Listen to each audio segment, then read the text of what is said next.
刚才尹医生的描述啊，在心里给自己或者家人来做一个初步的画像。如果您发现脸上的斑是对称长的，情绪差呢，斑的颜色就变深了，脸色总是像阴天没有太阳，同时呢，感觉自己爱生气，胸口堵。月经前乳房疼，那么您接收到的很可能就是肝脏发出的肝气郁结型警报。这个警报呀是在说，哎呀，我肝脏我的指挥交通系统瘫痪了，全身大堵车，气血里的情绪垃圾已经都堆到脸上来了。这种类型呢，听名字就感觉是资源匮乏了。它和我们常说的贫血、气血虚是不是关系很大呀，尹医生？是的，这其实是肝脏藏血的仓库功能出现了亏空啊。我们中医认为呢，可能是生化无源，因为脾胃这个原材料供应商出了问题，也可能是消耗过度，比如说我们长期的熬夜、长期的用眼、用电脑。思虑，甚至流产等等，面部的特征呢就会进一步出现破异啊，比如说我们黄如旧脂啊，这种黄色呢绝非小麦色的健康光泽，而是一种萎靡的、干燥的，像存放了特别久、失去水分的旧宣纸，或者是枯叶啊这样的一个黄色，皮肤呢缺乏饱满感。那可不可以这么理解，尹医生？刚才您说的这种黄，更多的是一种暗沉，对吧？是的，因为这时候呢，肌肤会缺数啊，像那个失去了润泽，脸上、手上的皮肤会干燥和起屑，弹性非常差，啊，细纹呢也会出现或得或早啊，都非常明显。因为肝血是皮肤啊最深层次的灌溉水源和填充材料。我们知道血虚了，皮肤啊这片土地就失去了润泽，我们的窗口干涸，其实眼睛也是在警报区开始点亮，会感到干涩啊，甚至疲劳、视物模糊、眼花啊、眨眼频繁等等，这些呢都是肝受血而能视，肝血不足则眼睛啊这个窗户就不能够有足够的润滑和滋养，伴随全身的信号。比如容易这个头晕啊，甚至蹲下来就能感觉到眼前发黑，手脚的末端容易发麻，睡眠质量差啊，并且呢多梦易醒啊，容易梦境纷繁，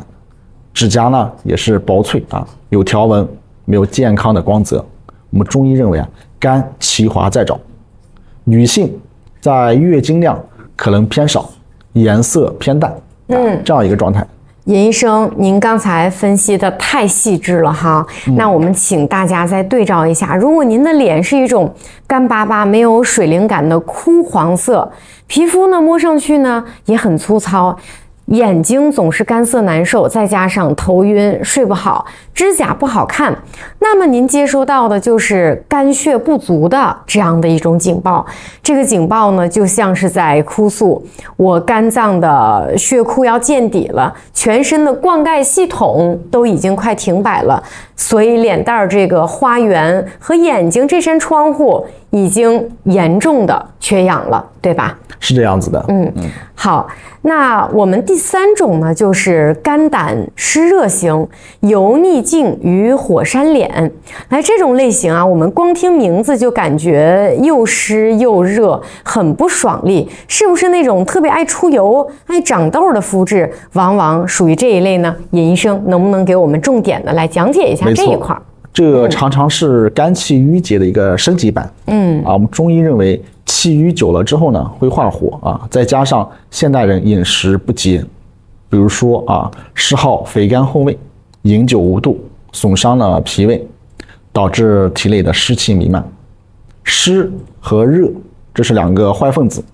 勾结在一起，缠缠绵绵就形成了湿热肝脏和胆囊呢是一个表里关系湿热主要是胸蒸肝胆，那么面部就会出现面如油尽尤其是在 T 区油脂分泌异常异常的旺盛，早上洗完脸不到中午就油光可见，头发呢也容易油腻，痘如火山痘痘呢不是一两颗，而是成片的出现，颜色鲜红或者呢是暗红，肿痛明显，甚至有的有脓包啊，有脓头，这都有可能，因为湿热是发酵的能量，它向上进行一个熏蒸啊，就把毛孔变成了小火山口啊，面垢不清，脸上呢总感觉洗不干净，有一种浊垢感，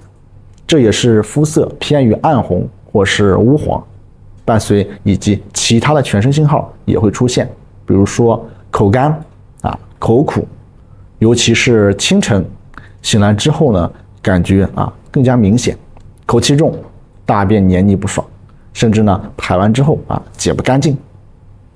小便颜色也会偏黄，身体感觉沉重空倦，怕热，背带而且多还是黄，这时候呢女性朋友们需要注意了，因为脾气往往更加的一个急躁。